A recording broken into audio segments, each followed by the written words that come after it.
Justice Munib Akhtar ने supreme court के registrar को एक और ख़त लिख दिया है। जस्टिस मुनीब अख्तर ने लिखा कि आर्टिकल 63 नजरसानी केस 5 रुकनी बेंच के सामने समाअत के लिए मुकर्रर था। 4 जजों ने बैठकर कैसे हुक्मनामा जारी कर दिया। राजा मोहसिन एजाज हमारे साथ हैं, उनसे मज़ीद तफसील जान लेते हैं। मोहसिन बताइए।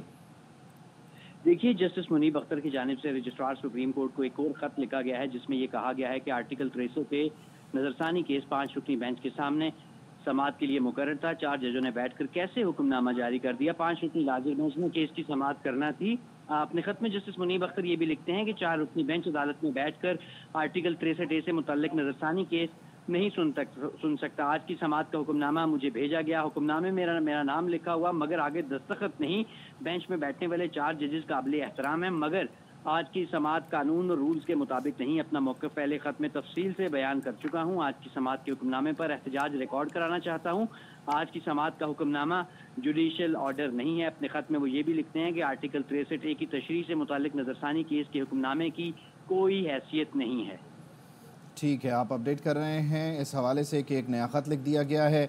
इससे पहले चीफ जस्टिस ने सीनियर तरीन जज की सरबराही में बेंच की तजवीज़ देकर ख़ुद सरबराही संभाल ली। इस तरह के सवालात करते हुए जस्टिस मुनीब अख्तर ने आज की समाअत में शिरकत से इनकार किया था और उन्होंने कहा था कि मैं बेंच का हिस्सा बनने से इनकार नहीं कर रहा, लेकिन बुनियादी तौर पर प्रैक्टिस एंड प्रोसीजर कमेटी में ये मामला इतने अरसे नहीं देखा गया, लेकिन अचानक जो ही तरामीम हुई, चीफ जस्टिस के इख्तियारात बढ़े, तो उसके बाद फौरी तौर पर इस मामले को टेकअप किया गया है और 63(1)(a) को फौरी तौर पर जो है वो टेकअप करते हुए एक नया बेंच बना दिया गया है। जहांगीर जदून साहब ने हमें ज्वाइन किया, माहिर कानून है, बहुत शुक्रिया जदून साहब। एक और ख़त लिख दिया है जस्टिस मुनीब अख्तर ने रजिस्ट्रार को, क्योंकि आज यही ख़त व किताबत चलती रही, और उन्होंने एतराज़ ये उठाया है कि किस तरह से ये एक हुक्मनामा जारी किया जा सकता है जबकि एक जज बेंच के साथ बैठा ही नहीं, बेंच असेंबल ही नहीं हुआ, कंप्लीट ही नहीं हुआ।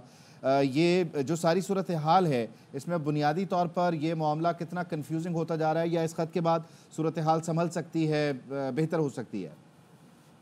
बहुत शुक्रिया। देखें, ये ख़त जो है अभी सिलसिला चल निकला है, हर एक के बाद दिगरे जो है रोज़ाना नए ख़त आ रहे हैं।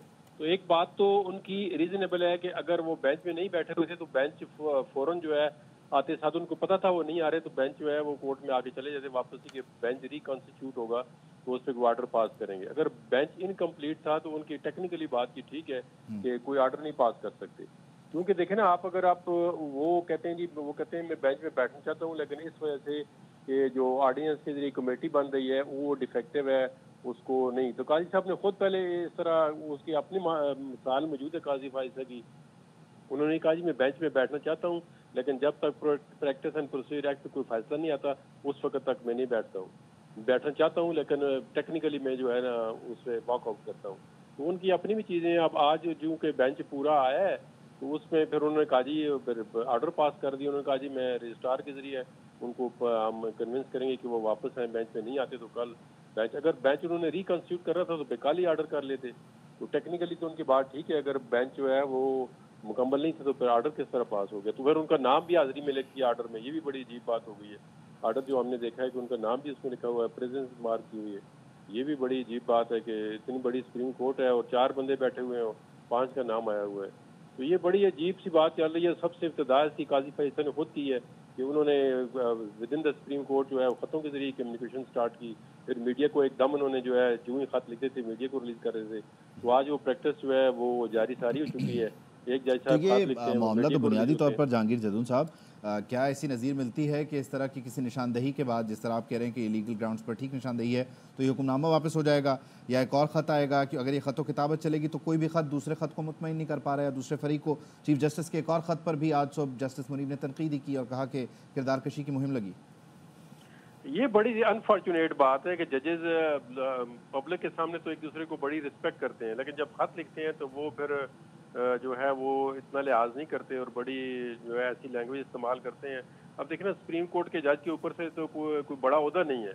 एक अल्टीमेट जो है एक बहुत बड़ी अदालत है जिसके ऊपर कोई अदालत नहीं है, उसका जज जो है फिर हाई कोर्ट से चीफ जस्टिस हो के जाते हैं या डायरेक्ट फिर सुप्रीम कोर्ट में जाते हैं।